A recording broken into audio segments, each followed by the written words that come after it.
Let's talk about Egypt, the discoveries that shocked the world. 好啦，我哋而家講講呢個埃及點樣震撼呢個世界呢？ I was saying that the Scottish painter David Roberts went to Egypt in 1838. 就喺1838年呢一個嘅英國嘅繪畫家嚟到呢個埃及嘅地方。 That was nearly 200 years ago, 咁差唔多有200年咁耐咯。when Egypt had not basically been discovered. 嗰陣時咧，我哋大家都唔知道有呢個埃及呢一個古國嘅存在。 And he painted much of what he saw at that time. 咁佢盡量咧就係將佢當時見到咧繪畫出嚟。 For example, this is Abu Simbel depicting Ramses II. 呢個咧就係畫咗呢個當時嘅皇帝啊。 But notice something. You see that the sand that is covering the lower legs of Ramses II? 大家留意下咧，佢喺腳下邊咧有一層嘅沙係堆積住嘅。 Of course, that has been cleared out. And so he painted what he saw 200 years ago. 但而家當然係清除咗啦，但係嗰陣時嘅畫就係200年前， And 當 we 時 get 係 a- 有一堆沙嘅。 We get a glimpse of what Egypt was like at that time. 咁大家可以想像明白當時200年前當時嘅情況係咁 Look at 樣。 these the column crowns here. 咁你大家睇下呢度係色彩繽紛嘅喎， Look at the color. 望一望啲顏色咧。 You can't see that anymore. The color has been faded, but 200 years ago you could still see it. 但係200年前呢係有呢個顏色，當然今日去到咧已經冇晒啦。 Egypt is a country like no other. 呢個埃及國家咧就唔似其他地方啊。 Egypt is called the land of the Nile because the Nile gave it life. 原來佢叫做係尼羅河之地，就係尼羅河俾佢有生命。佢哋認為 It's a desert country that you could not really do anything with except along the banks of the river. 你諗下啦，佢喺一個沙漠地方，除咗靠呢個水源之外咧，佢哋冇辦法生存嘅。 Here's a satellite picture of Egypt, and look at how everything is desert except for the Nile. 大家睇下呢一個嘅係呢一個嘅衛星嘅圖片，全部都係沙漠，只有一條河啫。 Of course, as you know, the Nile is the longest river in the world. 你知道啦，呢個係全世界最長嘅一條河，叫尼 About 羅河， 6,500 kilometers long. 有成6500公里咁長 And 嘅。 it begins in middle Africa and it goes through 11 countries before it gets to the delta. 咁你哋睇下，原來佢由非洲嘅中部開始，經過11個國家，直到去呢個三角洲。 Of course, Egypt is known for those ancient pyramids. 當然我哋知道啦，古金字塔係佢哋當地最出名嘅。 The only surviving remnant of the seven ancient wonders of the world. 佢哋今日咧就唯一呢個世界7大奇蹟裏邊唯一存留嘅。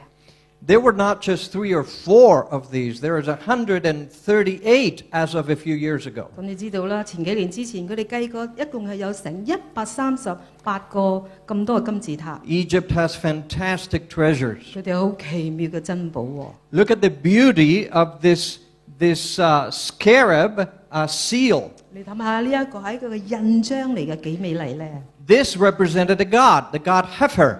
原來呢個係代表佢哋所拜嘅神嚟嘅喎，係一個甲蟲嘅神嚟嘅。 And of course, this beetle, the dung beetle, he rolled a perfect ball from mud. 原來呢一個嘅甲蟲咧，佢哋會有啲嘅排泄物變成一個好似個波形狀。 And the Egyptians said that showed that he was the creator of the sun, the perfect sphere in the sky. 哦，咁樣咧，佢哋埃及人就話呢一個咁嘅圓形嘅波咧，就好似一個太陽咁樣。 This is a famous picture from Egypt, Abu 呢 Simbel. 個就係阿寶辛貝嘅神殿啦。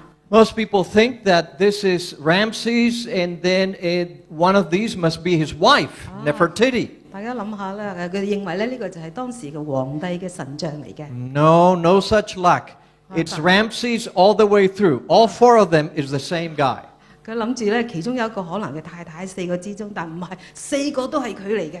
Many of these pharaohs had big egos, and so one of them was not enough. 哇！佢話點得啊？一個唔夠自大，要4個神像先威水。 Here's the temple of Deir al-Bahari. 哈謝布蘇廟啦，係咪？ It's a funerary temple. This is the place of burial of one of the queens we're going to talk about tonight. 嗱，呢一個咧就係一個墓穴，我哋將會同佢講到嘅啦，係一個埋葬咗個女王嘅。And it is very possible that this queen, Hatshepsut, is actually connected with the Bible story in the book of Exodus. 咁裏邊埋葬個女王咧，我哋認為非常之有可能就係同聖經裏邊記載到嘅呢一個嘅女王。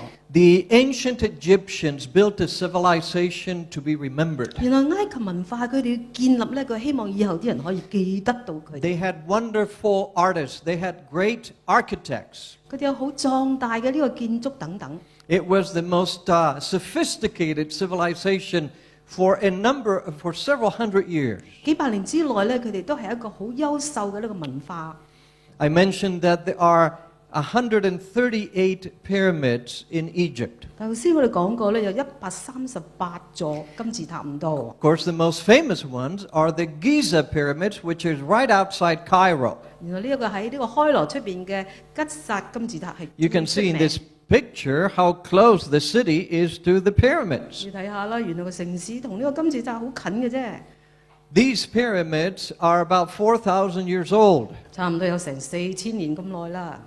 In the Bible, Abraham is a key personage in the Old 原 Testament. 來呢度講到有一個叫做亞伯拉罕，就係一個舊約聖經裏邊一個重要人物嚟嘅。 Three world religions claim Abraham: Christianity, Islam, and Judaism.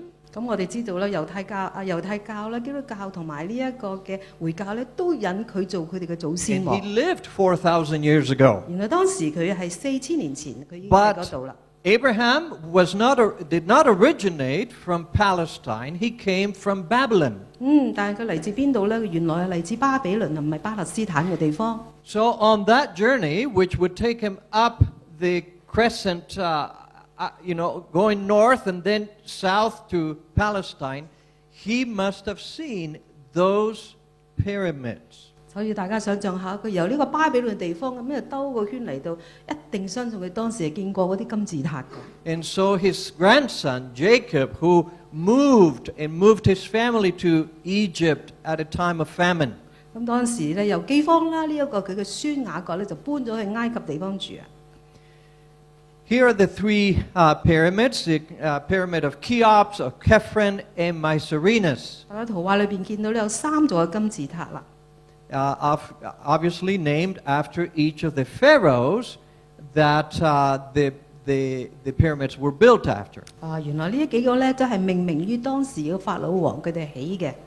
Each of these large pyramids involved about 2.3 million blocks, large blocks. 你諗下啦，原來當時係超過230萬嘅石頭咧起呢個金字塔。 Each of them weighed between 1,000 and 2,500 kilos. 而每一個石頭咧，佢重係1000到2500公斤咁重嘅。 And you wonder, how can you move that in ancient history? How could they do it? 咁你諗下點樣將個咁大嘅石頭運到去起金字塔咧？ The pyramid of Cheops is the tallest one. It is almost 150 meters 咁 tall. 其中一個最高嘅咧就差唔多有成150米咁高喎， It covers about over 5 hectares.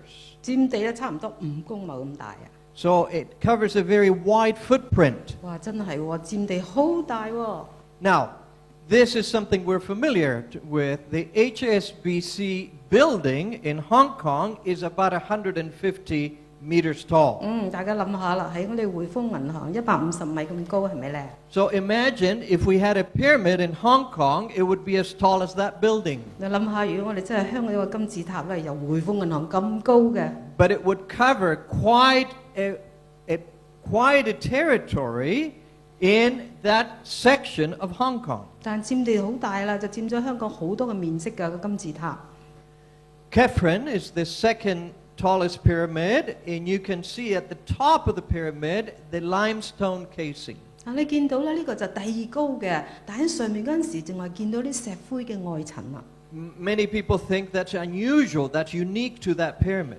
覺得好特別啊！呢個金字塔上面咁嘅顏色 The 嘅。 truth is that all the pyramids basically had that cover, and so it made all the pyramids smooth. 其實原本嘅時候咧，根本成個金字塔都好似上面咁尖頂係咁平滑嘅。the reason this is left, there is some of that casing left, is because robbers couldn't get that far up. And they kept stealing other, bricks and stones to build other things. 原來其他呢啲盜賊咧就係點啊？上面爬唔到咁高啊嘛，所以下邊啲石頭佢哋盡量拆得就拆啦。We see here a preserved limestone casing. This is what it would look like, and this would cover all the rough edges of the pyramid. 咁你睇下呢個金字塔本身凹凸不平，其實原本咧就好似下邊嗰個咁樣嘅底部係好平滑，一直去到上面頂。So the big question is, how did they build a pyramid 奇怪啦。 without hydraulics and 點 without 解啦？ some of the equipment we have today? 點解佢哋冇我哋今日嘅機械？點可以起到金字塔咁犀利咧？ The best information we have tells us that the Egyptians were pretty crafty, pretty resourceful. 原來佢哋當時佢哋有好多嘅資源，佢哋好聰明喎。佢點起咧？ The first thing they would do is that they would scrape an area all the way to bedrock until it was smooth. 佢哋咧就將個石頭咧就將嗰個好唔平滑嘅石頭將佢整成係好滑淨嘅。 A big area. 一個好大嘅地方，佢哋有一個好 Then 平 they 嘅地 would 方。 build a wall around that area. 跟住喺一個好平滑嘅地方咧，就旁邊起到啲牆壁啦。 And then they would flood the area with water. 喺呢一個圍住嘅地方，佢哋就將啲水放入去。 And they would bring these blocks on barges into that flooded area. 然後將其他啲石頭咧就搬入去呢一個嘅有水嘅圍牆裏 They 邊。 would build mud ramps that would go up higher and higher and higher upon the pyramid. 佢哋用呢個咁嘅水係將啲石頭搬入去，跟住咧有啲嘅斜度，將呢啲咁嘅石頭一直咁拖上去最高嘅地 So 方。 with a system of levees and pulleys, they would just drag those stones until they would put them in the right place. 佢哋一嚿一嚿咁樣慢慢由下邊咁將呢一個石頭有個斜坡上面咧，就係去到嗰個山頂上面。 But even the most important question may be this: Then- why did they do it? 但最大嘅問題就係點解佢要起金字塔咧？ Why build such large monuments to the dead? 點解要為一啲死嘅人要佢起個咁大嘅墓穴咧、紀念碑咧？ Dr. Kazel, please come and tell us a little bit about how the Egyptians felt about death, etc. 好啦，咁我哋請我呢個考古學家嚟解釋下點解咁做咧？ It's a privilege to be with you here this evening. 實在係我嘅榮譽，今晚可以喺度同大家分享， It was a long trip, 係一個好漫長嘅旅程。 but I was really looking forward to it, and I'm glad I'm here. 但係我實在咧係好開心可以喺呢度同你哋分享。 When I think of Hong Kong, I think of enormous buildings. 當我諗到香港嘅時候，我就諗到嗰啲高樓大廈。 But when we think about the pyramids, the Great Pyramid was the tallest building in the world for almost 4,000 years. 但係當我哋諗到金字塔嘅時候，就知道原來金字塔喺過往4000年嘅歷史裏邊都係最高嘅呢啲嘅建築物。 It wasn't until the Eiffel Tower was built in Paris that the record was broken. 直至到咧喺呢個巴黎嘅嗰個塔。 So why did they build Eiffel these Tower. buildings, as we asked a moment ago? Why was this so important to the early Egyptians in the 3rd dynasty in early Egyptian history? 點解埃及人要做呢啲金字塔呢？ Well, they were fascinated with the afterlife. 因為佢哋係對於人死後嘅生命係着迷。 Like so many other human beings around the world, they were fascinated with what happens after a person dies. 好似世界上高都有好多人對於人死咗之後會係點樣係着迷。 And the Egyptians built this great idea of what takes place after the death 唔 of 係埃及 a 人 pharaoh. 佢嘅思想上高咧，亦都係有一套好完整去嘅觀念。人死咗之後係點樣？ I brought something with me here today. 我喺呢度帶咗一個 It is what you see here on the screen. 你可以睇到喺呢度喺嗰個熒光幕嗰度睇到啦，呢一個。 I bought this in Egypt some years ago. 咁咧我喺埃及好幾年前咧就遇上呢一幅咁嘅圖，咁就買咗落嚟。It shows an ancient judgment scene where the deceased, the person who died, is being judged by the gods of Egypt. 咁喺呢度就講到一個人過咗身之後，就要俾嗰啲埃及嗰啲神咧去審判佢。The heart 咁佢嘅心咧就攞出嚟， is weighed against a feather. 咁就會同喺個天平嗰度咧稱一下，同嗰個一條羽毛嚟比較。If the heart is heavier than the feather, 如果個心係重過嗰條羽毛嘅， then the person did not live a just and truthful and compassionate life. 咁呢個人佢所過嘅生活咧，喺世上嘅時候咧，就唔係一個正直嘅人啦。And that person's mummy would be swallowed up by this creature here. 咁嗰個人咧死後咧變成木乃伊之後咧，就會俾呢一隻怪獸咧就食咗落肚啦。So the Egyptians spent a great deal of time thinking about the afterlife.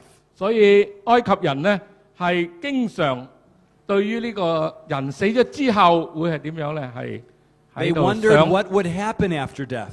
人死後係會點樣。 And they believed that if they lived a good life in this world, they would have a life after death. 佢哋相信，如果佢哋喺生存嘅時候活一個正直嘅人生咧，咁樣死後咧都會有一個好嘅。 As time went on, they developed other ideas. 咁時間過咗之後咧，埃及人咧就對呢個死後嘅生活嘅觀念咧又有所改變啦。 What we see here is a scene out of a tomb of Thutmose III. 咁你喺度睇到咧，呢個咧就喺其中一個埃及嘅王咧，佢出邊呢個牆嗰度咧有咁樣嘅雕刻喺度。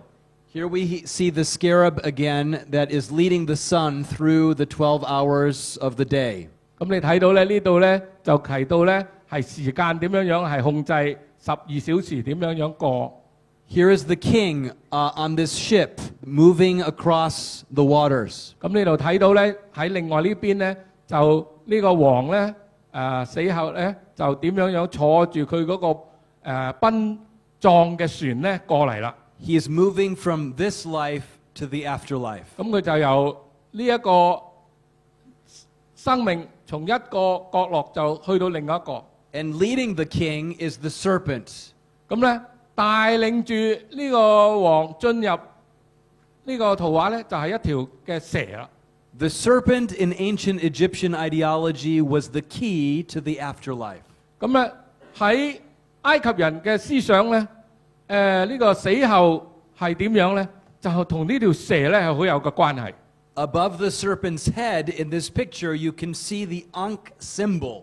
咁你喺呢個蛇嘅頭上高咧，你就睇到佢畫咗嗰個咧叫做安卡或者安可嘅符號。 And the Ankh symbol was very significant.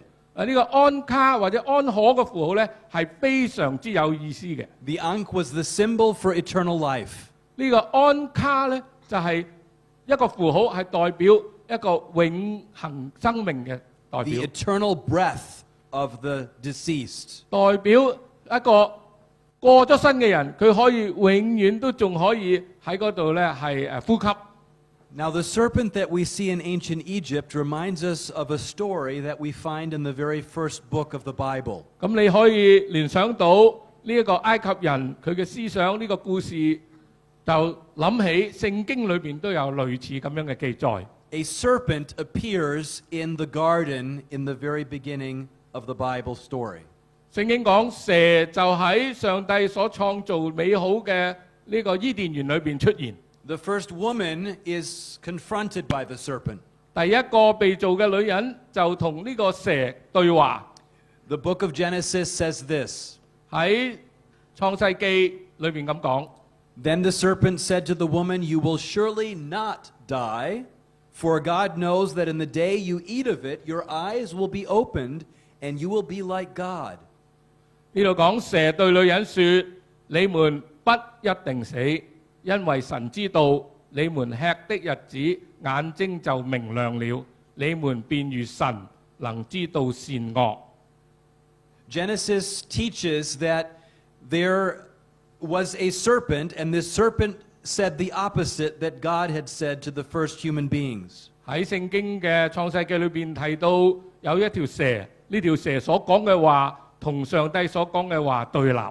This serpent in Genesis was apparently also a winged serpent. 喺呢個記錄裏邊呢條蛇咧都係有對翼嘅。And it's very interesting that what the serpent says and what the serpent is depicted as is also seen here in this Egyptian painting on the tomb walls. 咁所以你可以想像到咧，聖經所講嘅咧，亦都喺呢一幅圖畫裏邊咧係有所表達咗出嚟。We see a winged serpent. 你睇到一條蛇有對翼喺嗰度。We see two eyes that are opened. Knowledge is being gained. 你睇到有一對眼睛喺嗰度明亮咗、開咗，分辨到善惡。And holding the wings of the serpent is the god Atum, who is the creator god in ancient Egyptian mythology. 咁喺呢個翼之間所描繪嘅就係一位埃及嘅神，去管理生命嘅神。This is what a very famous Egyptologist says about this scene. 呢個係一個對埃及文化研究好有學問嘅學者。Against a background of stars stands a winged snake with two pairs of legs. A caption tells us, Death, the great God who made gods and man. Death is a necessary feature of the world of creation, that is, of existence in general. In other words, this person is saying, and this inscription is saying, that death was always present in this world, and death would always be present in this world. It was the creator of life. 呢度呢位作者講，在星空下站住一條帶有翅膀同兩對腳嘅蛇，有標題告訴我們，偉大的死亡之神，他創造了諸神和人類。一個死亡的化身被視為創造主，並繪聲繪影地灌輸一個思想。So this is telling us that death was always part of this world, and that death was actually the creator of life, which is the very opposite of what the Bible 咁 says. 所以呢個作者所提到嘅理論咧，就係話死亡咧，似乎係永遠係喺我哋存在喺我哋之間，而死亡咧係帶出生命，咁就同咧聖經所講嘅係唔一樣。So the Egyptians were fascinated with death. They spent a huge amount of resources in talking about death, in creating these mythologies about death, and even in building these great pyramids. But there came a time in Egyptian history where they stopped building pyramids, and when they started hiding the tombs of the kings in places that they would not be found. 咁埃及人咧，對於人死咗之後嘅生命係點樣咧，係十分之着迷。到咗一個地步咧，就建立呢啲咁多嘅所謂金字塔。但係過咗一段時間之後咧，佢哋又唔再做金字塔啦，就做一啲墳墓，將嗰啲王咧係收埋，唔好俾人揾到。One of the most fascinating discoveries in Egyptian history was the discovery of the tomb of King Tutankhamun. 咁最出名嘅一個咧揾到嘅墓咧，就係圖坦卡門墓。Dr. Cluzet, tell us about this fascinating discovery, probably one of the greatest discoveries ever made in Egyptian history and in archaeology in general. 我哋請 Dr. Gusay 嚟解釋下。Thank you. This is a fascinating story, and many of you probably have read it. 大家可能聽過呢個故事喎，就係呢個圖坦卡門墓係點樣被發現嘅。100 years ago, most of the tombs of the ancient pharaohs had been discovered or had been plundered. 其實大概係100年前嘅時候，大部分嘅法老王嘅墓都俾人掘開咗㗎啦。But there was one pharaoh, a young pharaoh, who died when he was probably late teen, who had not been discovered. 但其中有一個比較後生啲嘅咧，就係10幾歲就過身啦。但呢個墓咧仲係未被發現嘅。When that was discovered in 1922, it made news all over the place. 咁1922年被發現嘅時候咧，就出晒名咯 The archaeologist was Howard Carter, and he had been searching for that tomb for 6 years. 喎。然後呢個卡特呢個考古學家揾呢個墓揾咗6年咁耐啊。His sponsor was Lord Carnarvon, who was funding the project. 咁被贊助呢個咧就叫卡拿封勳爵。Carnarvon said, you're probably not going to find it. We're going to stop funding the project.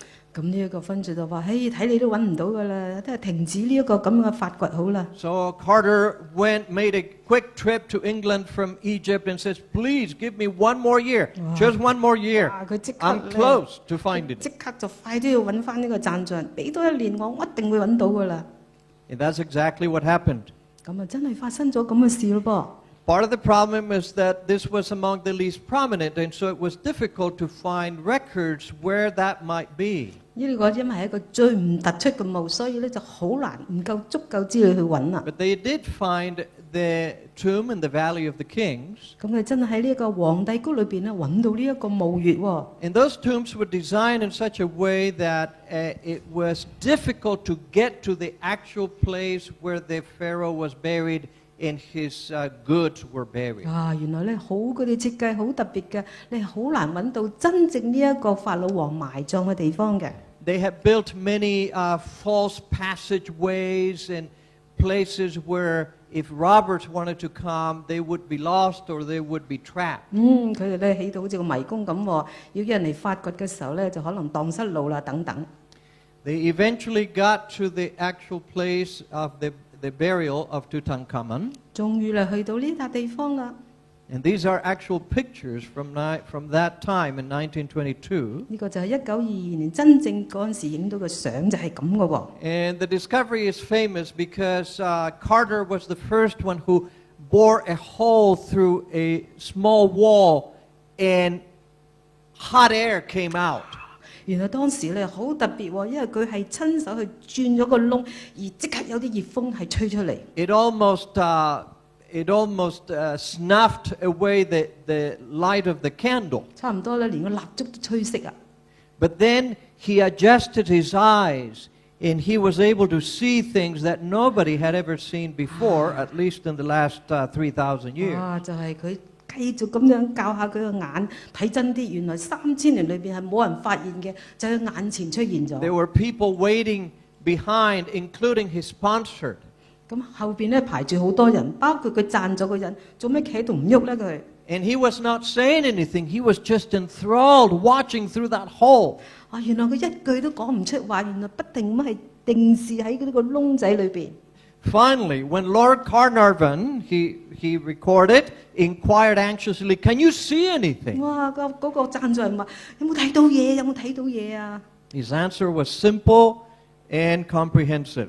哇！佢嘅答案咧就好簡單，但係非常之全面 It 性啊！ was all I could do to get out the words, "Yes, wonderful thing." 我講係啊，好奇妙啊！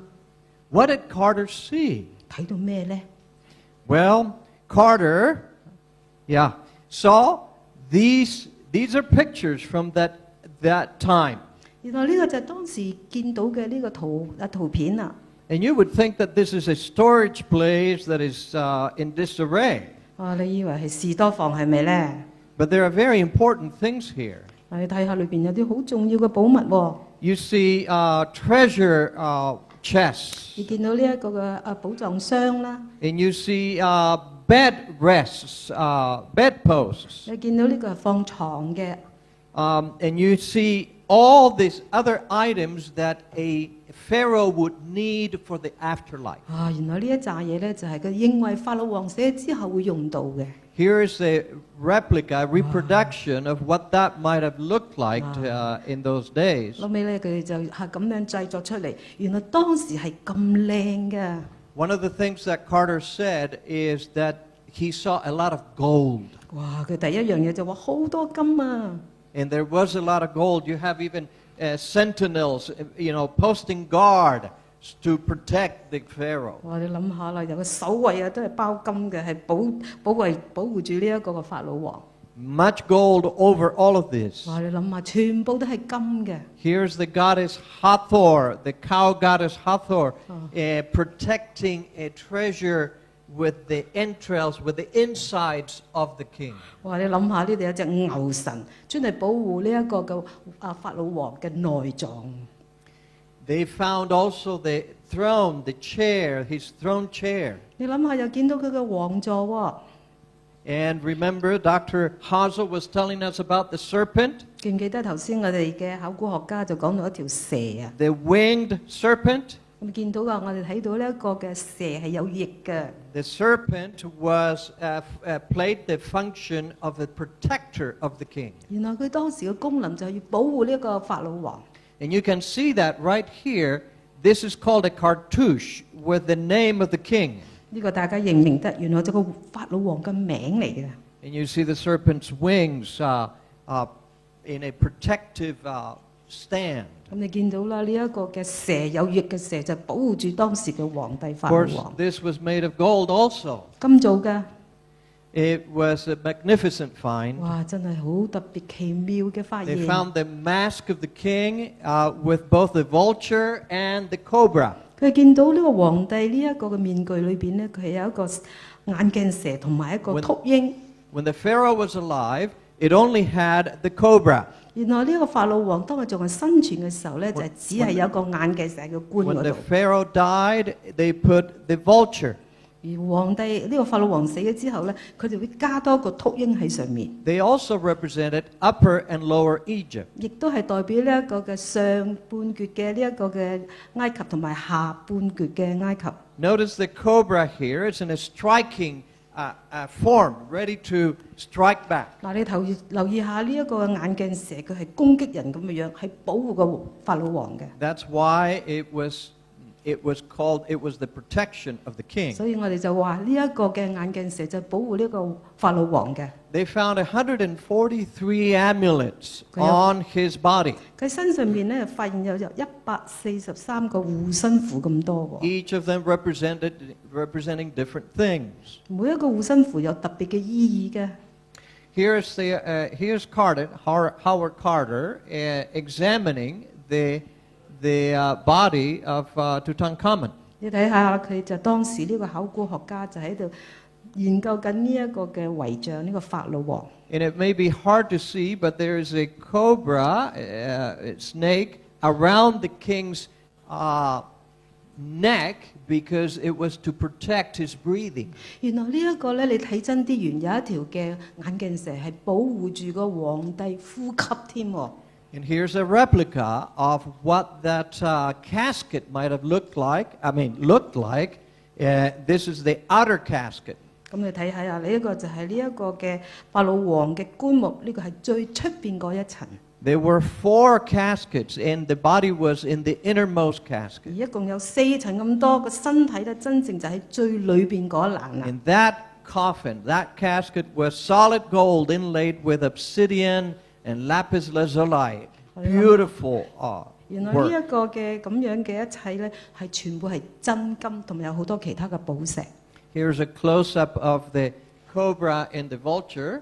你睇下啦，近距離睇到呢一個嘅禿鷹同埋呢個眼鏡蛇。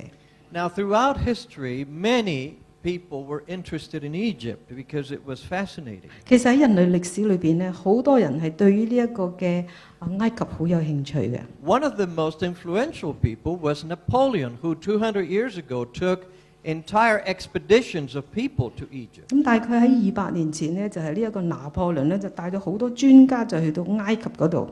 And he went with cartographers, and he went with geographers, he went with architects, he went with painters. 佢帶咗好多個攝影家啦、考古學家啦、畫家啦、科學家一齊去嗰度地方。 Because he wanted to map out what he found in ancient Egypt. 佢就希望可以能夠研究發現究竟裏邊究竟有啲咩其他嘅寶藏喎。 One of the greatest finds in Egypt was the Rosetta Stone. 而其中喺呢個地方發現一個好寶貴嘅咧，就係羅塞塔石碑。 The Rosetta Stone stands to about this height. 大概係咁高度啦。It is written it's in the British Museum, and it's written in 3 languages. 咁今日咧就藏喺大英博物館喺英國裏邊啦，就有3種嘅語文裏邊寫出嚟嘅 Hieroglyphics, 象形文啦、 Demotic, 通俗體 and Greek. 同埋希臘文係一樣嘅。 Now, hieroglyphics is a symbol-like language. 咁呢一個第一個咧就係話用一啲嘅圖畫係代表嗰啲嘅意思。 Demotic was another Egyptian language, the equivalent of cursive for Western writing. 咁通俗體亦都係埃及文嚟嘅噃，就等同今日英文嘅呢一個嘅呢個草書。 Of course, at that time, nobody could decipher either one of those 2 languages. 咁當然嗰陣時咧冇人識呢啲文字代表咩意思，完全唔懂嘅。 But the fortune was to find a rock, a stela like this, with Greek on it. 但係好好嘅話咧，就係因為佢哋揾到呢一嚿石裏面下邊係有希臘文， People knew Greek, knew how to read Greek, 因為 ancient Greek. 因為啲人識希臘文啊嘛，咪知道其他嘅意思係點樣咯。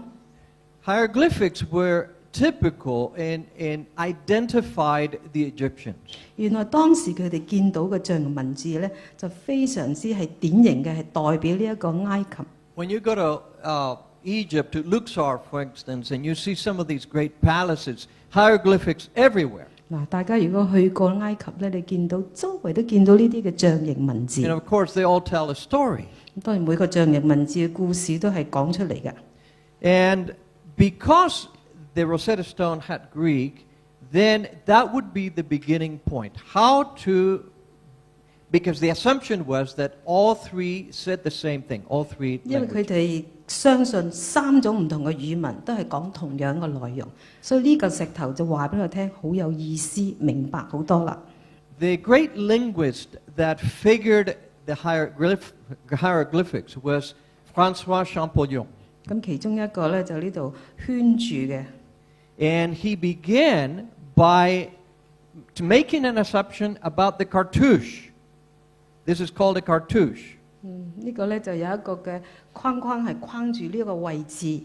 Remember that I showed you the cartouche in the in Tutankhamun's throne. 我哋頭先講過啦，喺呢個皇帝其中嘅墓穴裏邊都見到咁樣情況。 He made a guess. He guessed that contained something important.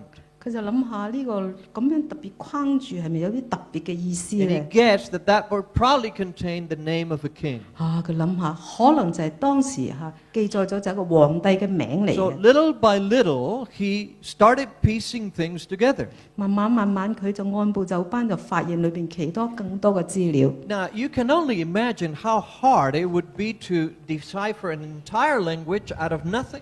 但係你諗下，有一啲完全冇線索，點樣可以慢慢明白究竟裏邊發生咩事係好難嘅。 But this man was brilliant. 哇！呢個人係好聰明嘅。 When he was 5 years old, he would listen to stories by one of Napoleon's mathematicians telling him about the wonders of Egypt. 原來當佢5歲嘅時候，佢聽到個拿破崙一個嘅數學家講到呢一個埃及裏邊嘅7大奇景啊等等。 And at that young age, he determined that one day he would go to Egypt. 哇！嗰陣時佢都5歲咋，佢決定我有一日要去埃及。 Well, by the age of 16, Champollion already could speak about 8 or 9 languages. 佢10幾歲嘅時候已經可以講8、9種嘅語文嘞噃。 By the age of 17, he applied to go to the university. 17歲啦，佢就要考大學。 And in order to gain entrance, he needed to write a scholarly paper, a good paper. 咁入學試嗰陣時咧，就要寫一個文章，係咪？ It was very demanding to get into that 因 university. 為嗰個學校係好難入嘅，要寫個論文先入得。 He wrote a paper, I believe it was on the Coptic language, which is an ancient Egyptian language. And not only was he admitted, he was made a professor at the age of 17. 哇！當時佢寫篇嘅文章咧係講關於埃及文喎，所以佢唔淨止入咗間學校，佢直情係俾人哋請咗佢做教授添喎。 By the age of 20, he spoke 12 different languages. 哇！20歲講12種語文咁犀利啊！ So he was the right man for the job. 哇，啱晒佢啦！呢個工作係咪呢？ And by the year 1824, he had deciphered enough so that people could now learn what hieroglyphics could tell. 好啦，1824年嘅時候，佢決定要讓啲人明白象形文字裏邊嘅意思係乜嘢。 You can see that when you go to London, you must go to the British Museum. 記住咯，第時去英國嘅時候，一定去呢一個大英博物館 There are 睇 a 呢 lot 個 of 石碑。 beautiful things there, and that famous Rosetta Stone, the original one, is there. 你就見到個原本嘅呢一個嘅石碑，就唔係 But 呢一 we 嚿 don't 啊 have the original one, but we have a copy. 我哋有一個複製版啊 And it is not as big, but at the end of our lectures today, you're welcome to come and look at these things, take pictures with it if you want 咁 to. 當然我哋嘅真版係比較高大啲啦。完咗今晚散會之後，歡迎大家嚟睇下3種唔同嘅文字。 This is from the Wood Museum, which Dr. Hazel is director of. 咁呢個嚟自我哋嘅主講人，其中佢負責嗰個博物館裏邊嘅其中一個嘅物資。 Now, why was deciphering hieroglyphics, why was that so important? In what way did it really change the course of history? 但點解呢一個嘅石碑係咁重要，係改變咗呢個世界嘅歷史呢？ Dr. Hazel will tell us a little bit about that. 我將時間交俾我哋嘅專家。 The Rosetta Stone was revolutionary for understanding the ancient civilization of Egypt. 呢個羅塞塔石碑呢，係俾咗我哋可以明白古埃及人嘅文化。 It unlocked the history of one of the oldest civilizations. 佢為我哋開解咗，明白到一個古埃及嘅文化。 For the first time, one could read these ancient inscriptions written on temple walls and on papyrus and all kinds of other texts. 咁啊，人類第一次可以明白到古埃及人佢喺嗰啲石碑或者石板或者係嗰啲蒲草紙上高所寫嘅呢啲埃及嘅古文字係咩意思？ What Egyptologists saw was a whole history of kings and conquerors, of a civilization that interacted with the whole ancient Near Eastern world. 咁嗰啲係研究古埃及文化嘅專家，佢哋就可以理解得到、明白得到埃及時代嘅時候，佢哋點樣同佢哋嘅鄰近嘅邦國點樣嘅關係。 And these places that were recorded by the Egyptians were places that were also mentioned in the Bible. 咁啊喺呢啲文字上高記載呢，亦都同時發現到呢，有一啲聖經有提過嘅人物或者係地點呢，係有喺裏邊記載咗。 One monument that was discovered in 1896 was the Merneptah Stela. 喺1896. 1896年，被發現咗嘅就係呢一塊梅內普塔石碑。 It dated back to 1200 BC, 1209 BC, about 3,200 years ago. 相信係喺公元前1209年所造成嘅。 And it mentioned for the first time in history the ancient people of Israel. 第一次睇到喺埃及人嘅文字裏邊提到聖經裏邊以色列嘅民族。 It mentioned the Israelites in Canaan, which meant that the Exodus had to take place before this inscription was written. 咁裏邊有提到以色列人已經有記載咗以色列人嘅民族啦。咁所以咧，即係話咧，佢哋嘅存在咧係喺呢一塊石板做之前。 It mentioned a number of other entities or people groups and nations besides Israel as well. 咁亦都有提到咧，其他喺聖經裏邊提到以色列地嘅人物。 All of these places and all of these people are mentioned in the Bible. 喺呢個裏邊石板上邊都有記載咗呢度所提到嘅呢啲唔同嘅係人。 For the first time in history, one could look at the Egyptian records.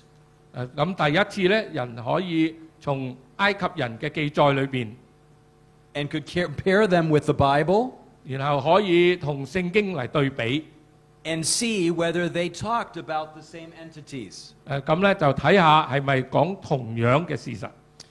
Merneptah also left a record on his temple at Karnak. 咁咧呢個咧亦都喺另外一個地點咧，卡納克呢個神殿裏邊咧有一個牆咧係有雕刻喺上高。 There the same names occur. And some believe that Israel is actually depicted on these pictures for the first time in history. 所提到嘅人同埋地點咧，都係同咧喺另外嗰個石板上高所記嘅一樣，而且咧呢度咧仲有繪圖咧，好似睇到咧係以色列人喺呢度。 But the Egyptians mention nothing in their records about an exodus from Egypt. 但係喺埃及嘅歷史記載裏邊，從來冇提過有呢個以色列人係離開呢個埃及。 The Bible has this as a very important event in biblical history. 喺聖經裏邊，呢個出埃及嘅事件係一個好重要嘅一個事件。 But it shouldn't surprise us that this is not mentioned in the Egyptian records. 但係喺埃及嘅記錄裏邊就冇，咁我哋都唔一定要好驚奇佢點解唔喺嗰度。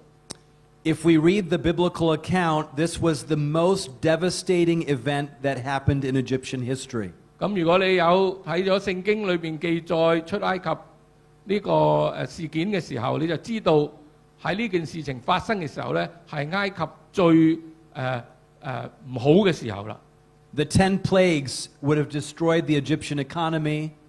聖經有記載到有10大嘅災難，咁呢10大嘅災難呢，就影響咗當時埃及嘅呢個民生。 They were a judgment against the gods of the ancient Egyptians and their ideology and their religion. 呢個10大嘅災難就係證明咗神係點樣去講到埃及人所信嘅神嘅唔真確。 And reading the Egyptian texts that we have today, we know that the Egyptians never admitted that they were defeated in any battle. 咁我哋如果睇到埃及人嘅記載咧，自己咧就從來都唔會講俾人哋打敗仗啊，或者係做得唔好嘅嘢嘅。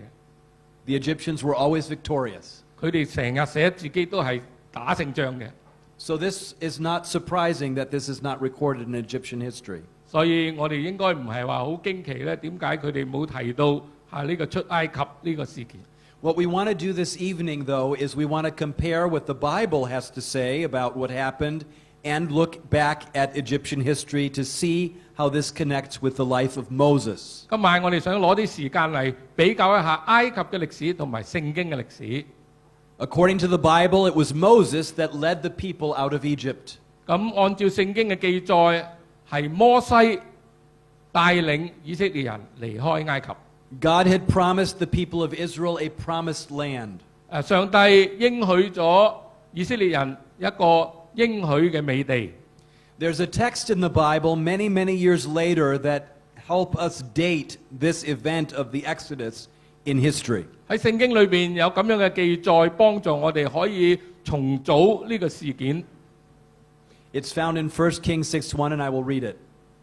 And it came to pass in the 480th year after the children of Israel came out of the land of Egypt, in the 4th year of King Solomon's reign over Israel, in the month of Ziv, which is the 2nd month, that he began to build the house of the Lord.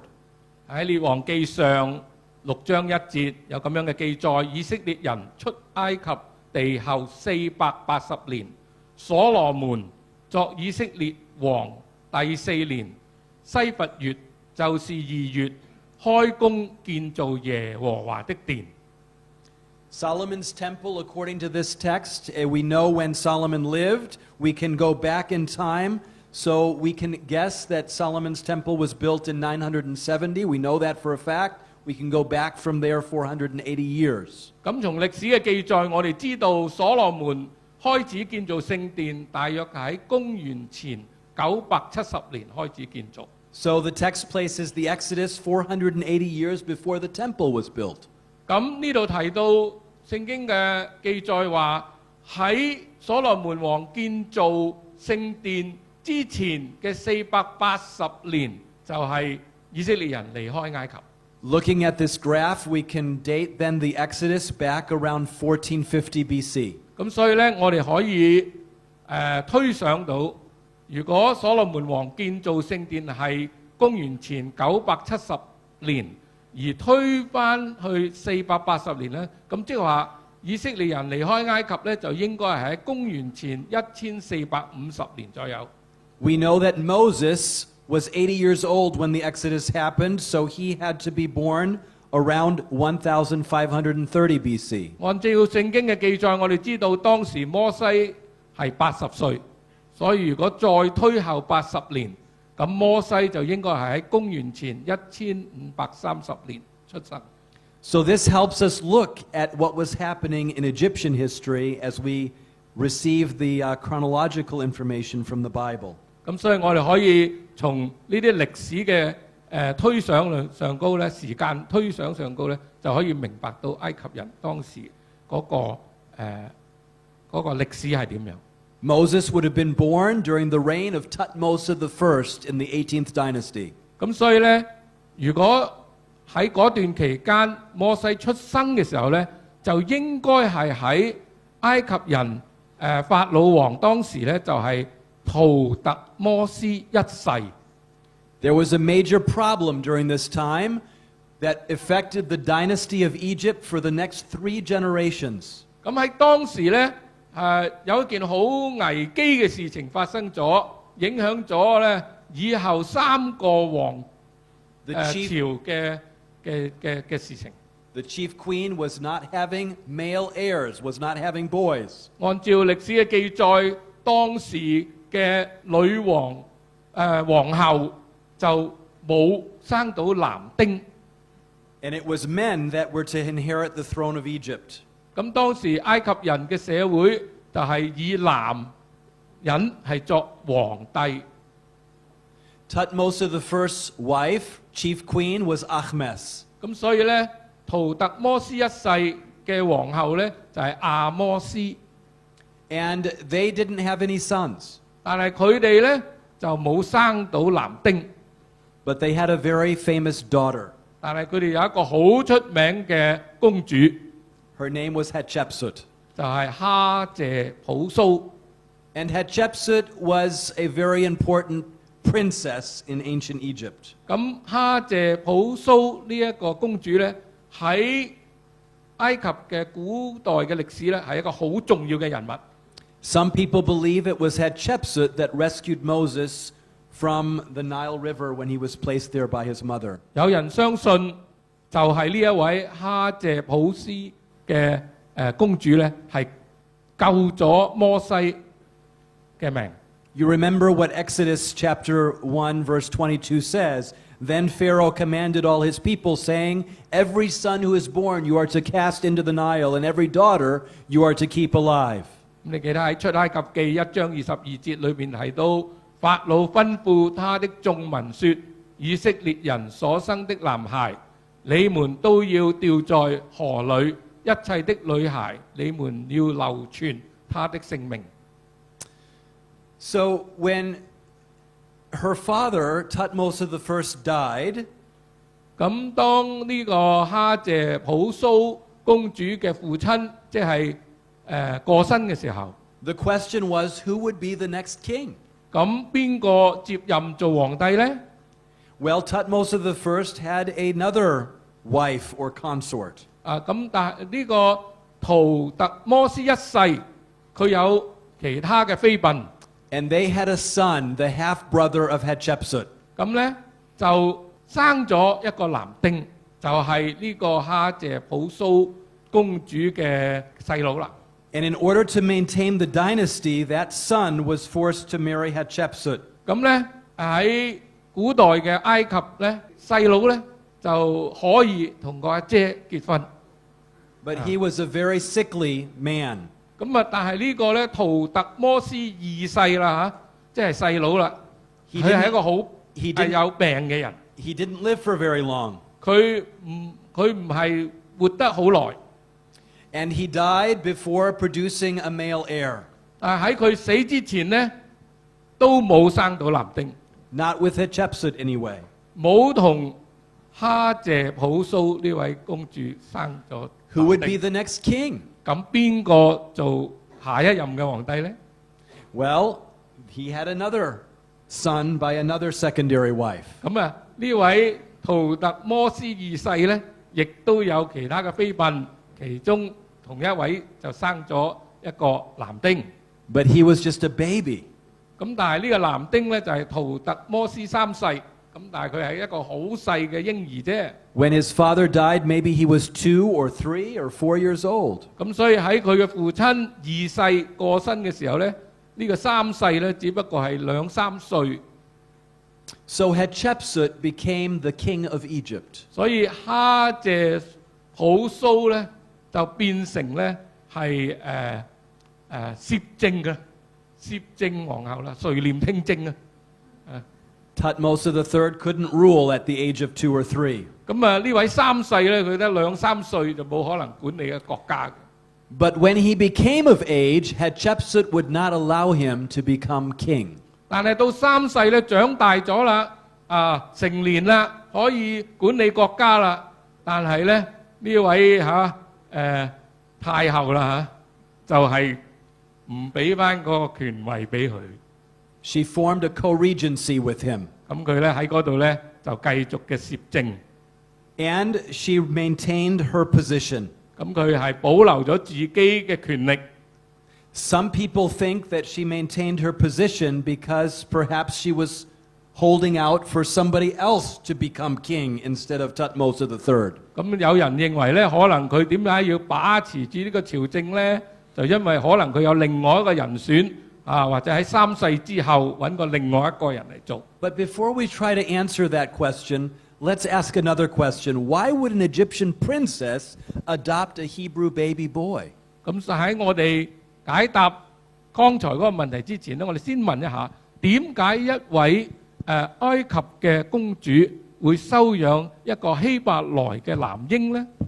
Why promote him to be the king of Egypt? 點解要考慮將佢推上去做埃及嘅王呢？ Dr. Cluzet, share with us a little bit of insight into this 請 mystery. 庫斯博士講解一下啦。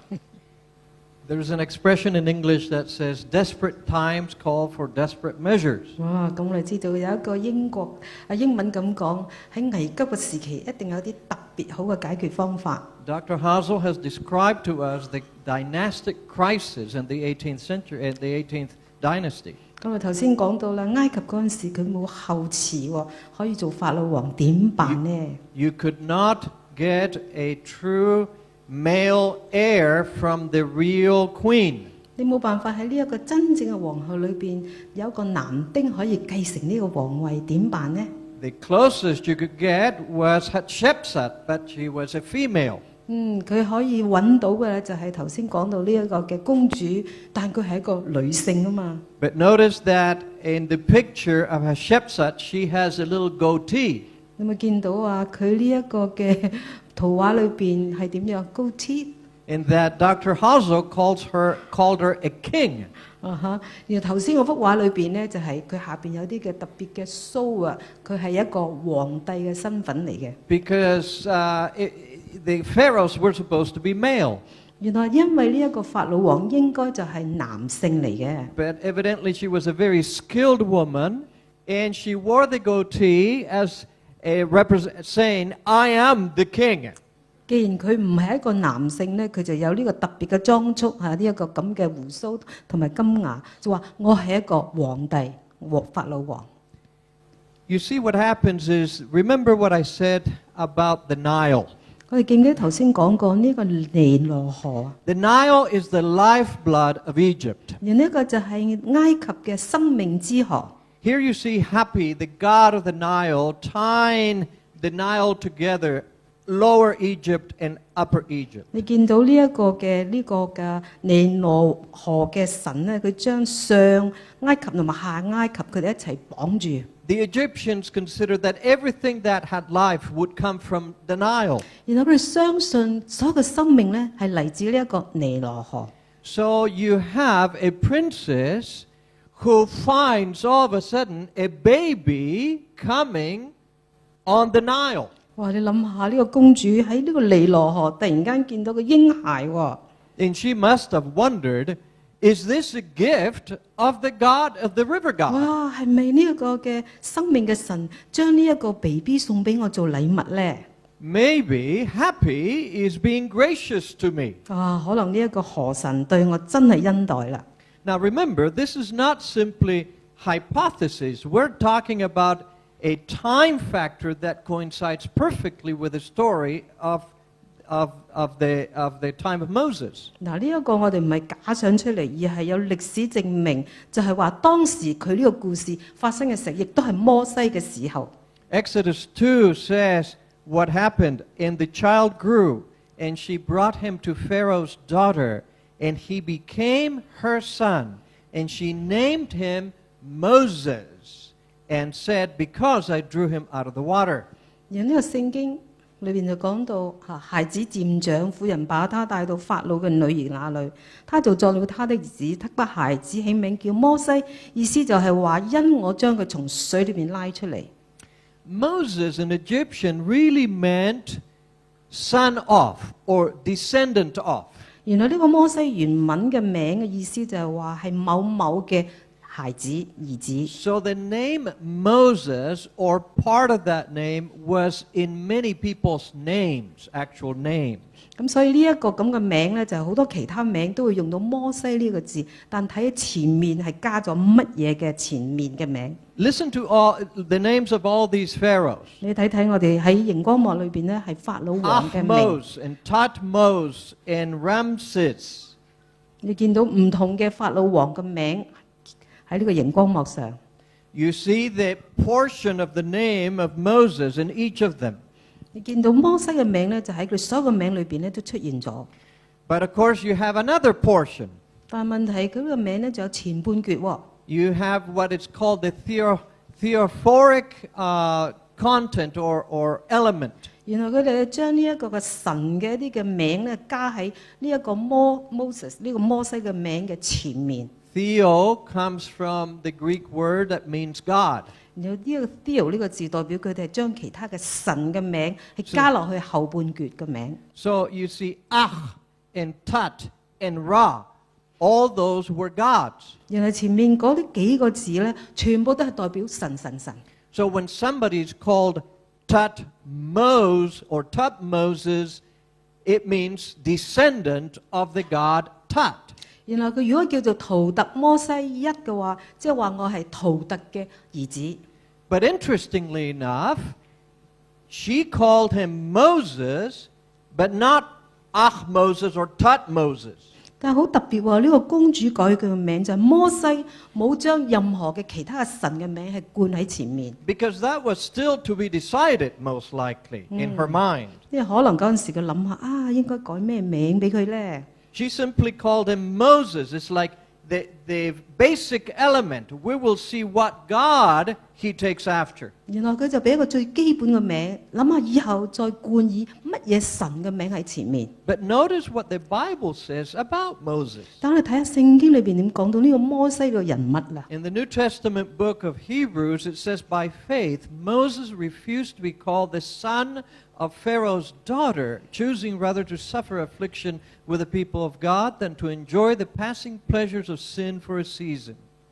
So to suffer with his own people, instead of Moses or Moses or Moses, Moses, the son of the nameless one, the nameless God.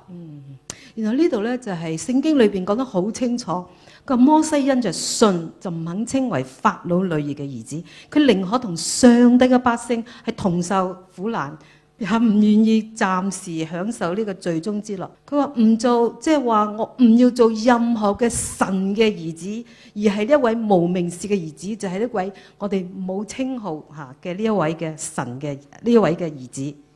The Bible, the New Testament says that Moses was a mighty man in deed and word. 原來聖經講到呢個摩西係一個無論佢嘅行動、佢嘅説話都係一個好出眾嘅偉人。Evidently, he was very talented and very skilled as a leader, 你諗下，佢係一個好出眾嘅一個領袖嚟嘅。 something he demonstrated later on. 以後咧，我哋見到佢事蹟裏邊講到佢真係咁出眾嘅喎。And the princess must have noticed that, and maybe she was holding out for the possibility that this Hebrew boy could be the next Pharaoh. 啊，可能呢個當時呢個養母就諗下呢個咁出眾嘅樣子，以後可能就成為呢一個法老王。 Now, there is something else from the stories of Egypt that are intriguing and have intrigued scholars. 咁另外一樣嘢，聖經裏邊咧令到啲嘅學者好有興趣知道，就係其中一樣係咩事呢？ When Israel was captive under Egypt, they were forced to make bricks with straw and mud. 然後呢一班嘅叫做以色列人呢，佢哋係做奴隸喺埃及嘅時候，係被逼要做一啲嘅磚頭。 But scholars could not find any equivalent in ancient history of bricks being made with straw. 而呢個咁嘅磚頭咧係用呢個稻草嚟做，但係學者話邊度有咁嘅用草嚟做磚？ So many doubted the story of the Bible. 佢哋諗下聖經講嘅故事係咪真㗎？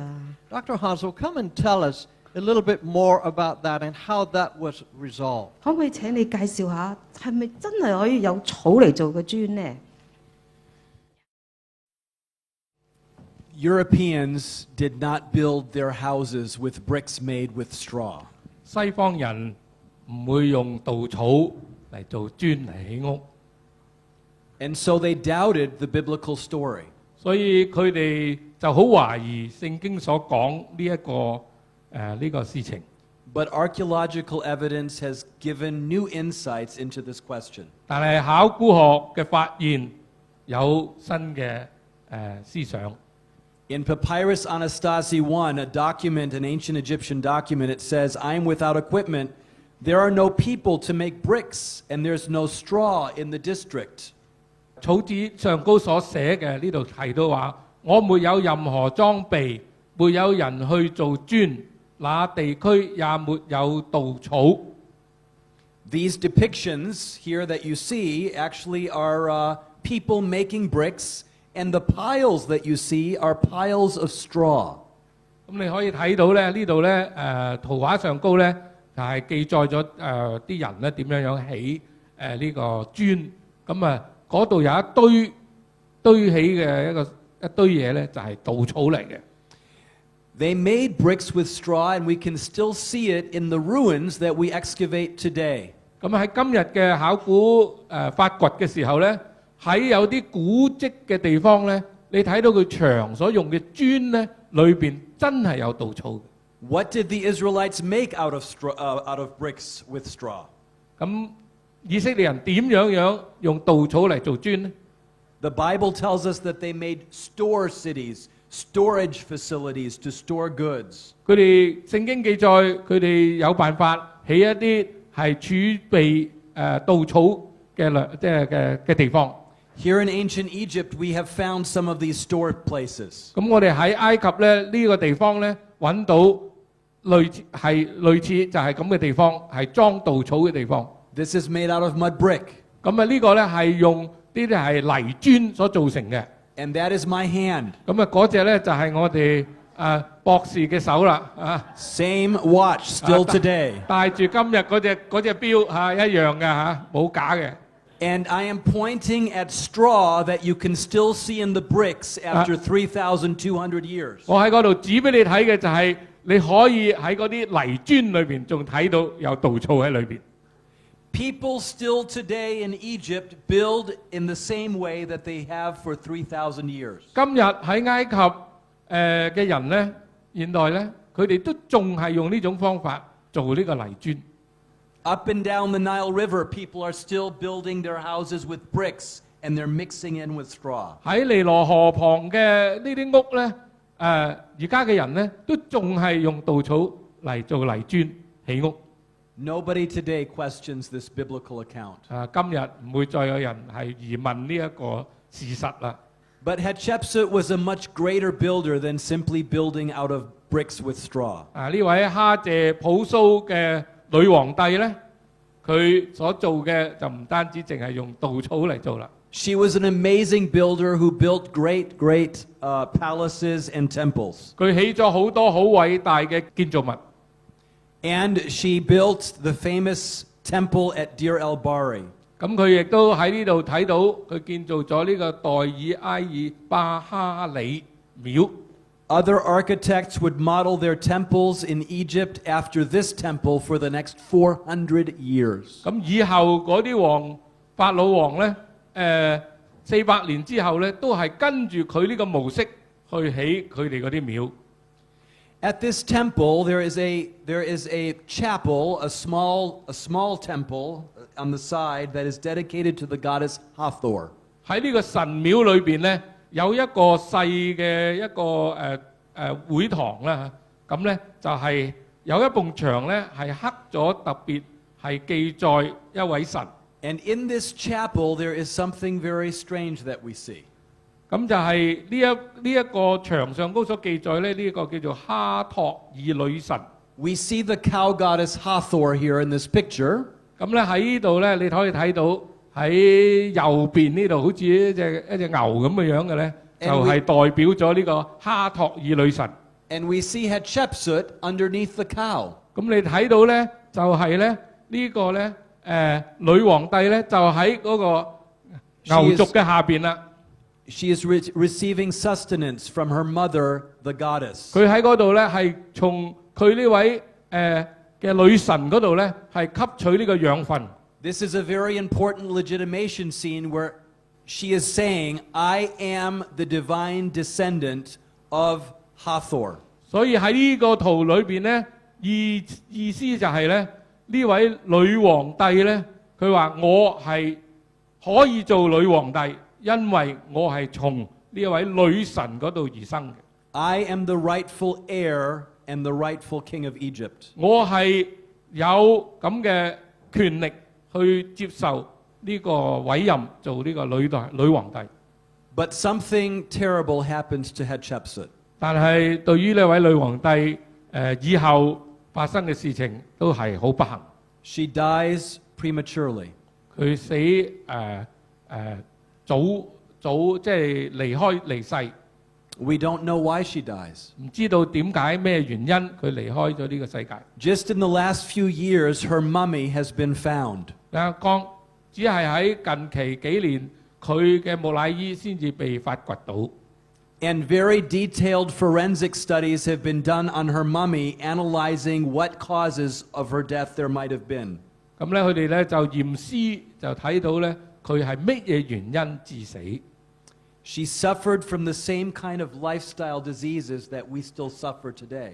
佢致死嘅原因咧，都係同我哋現代人影響健康嘅生活嘅原因。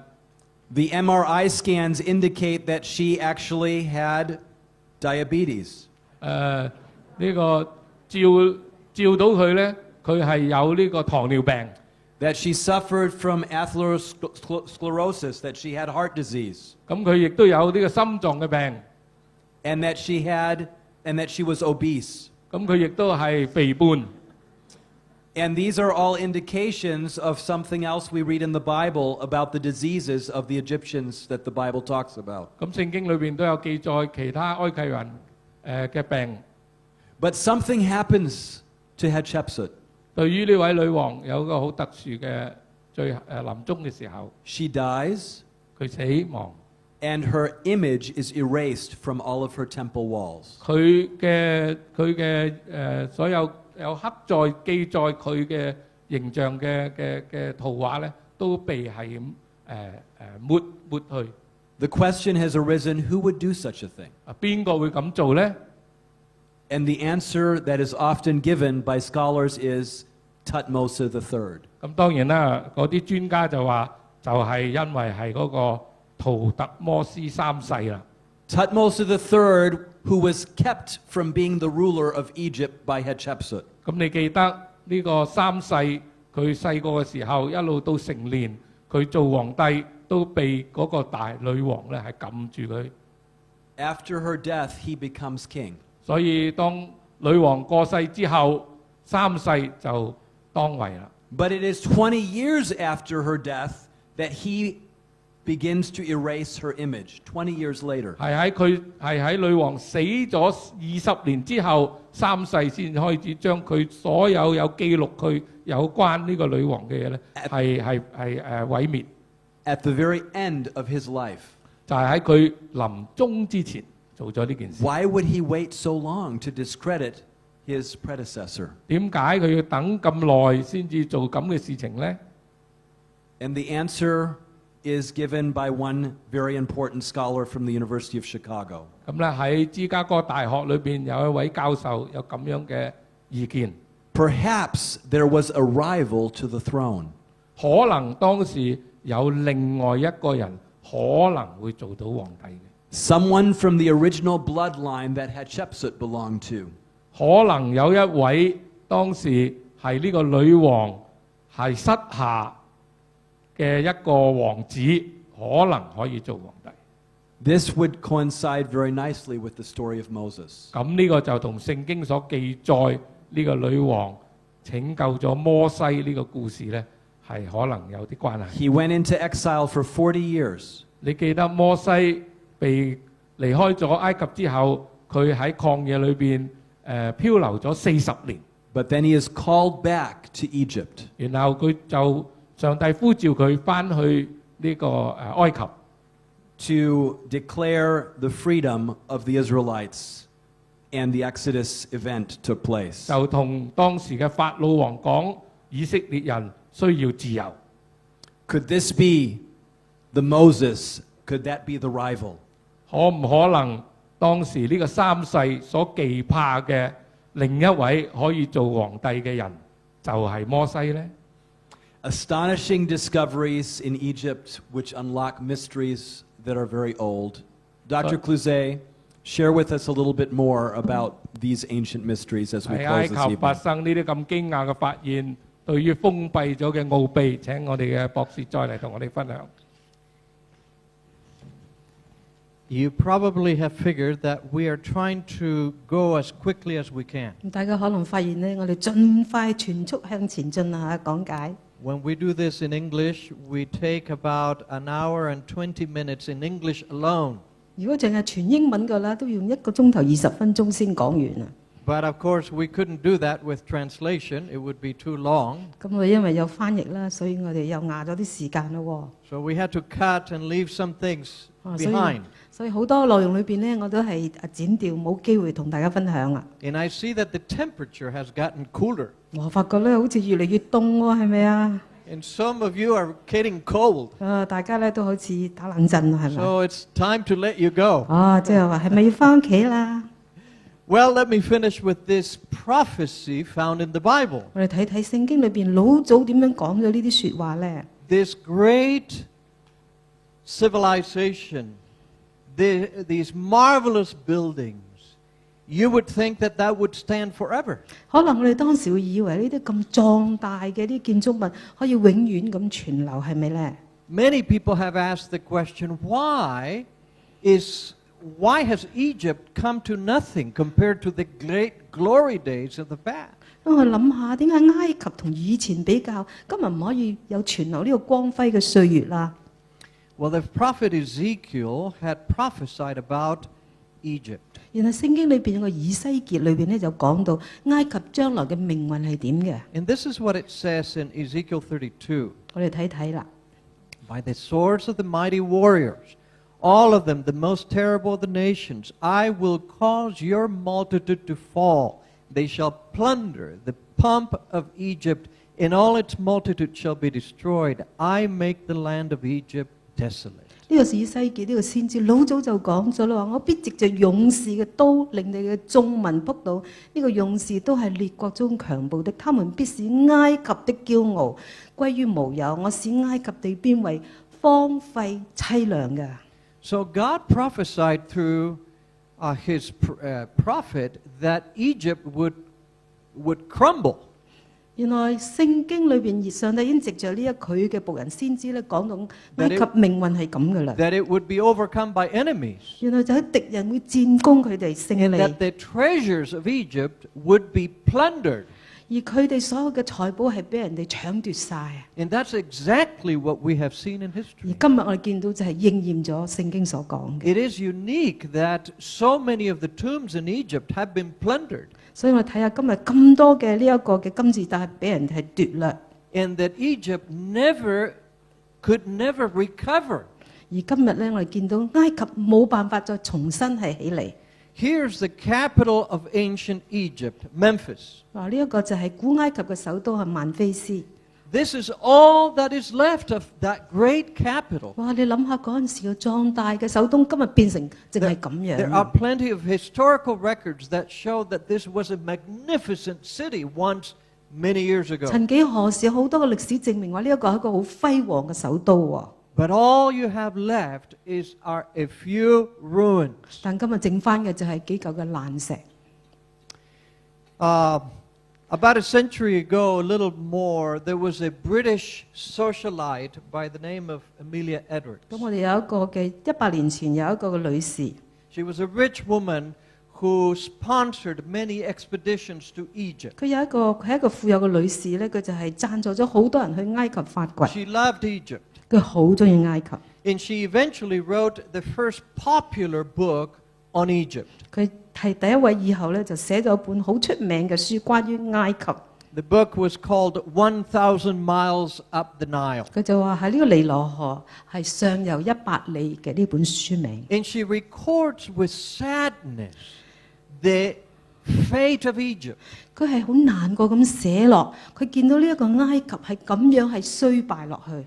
Finally, she says about Memphis, this is all that remains of Memphis, oldest of cities, a few rubbish heaps, a dozen or so broken statues, and a name. 佢點樣形容當時好輝煌呢一個首都？就係話呢個係最古舊嘅城市曼菲斯，剩翻嘅係咩？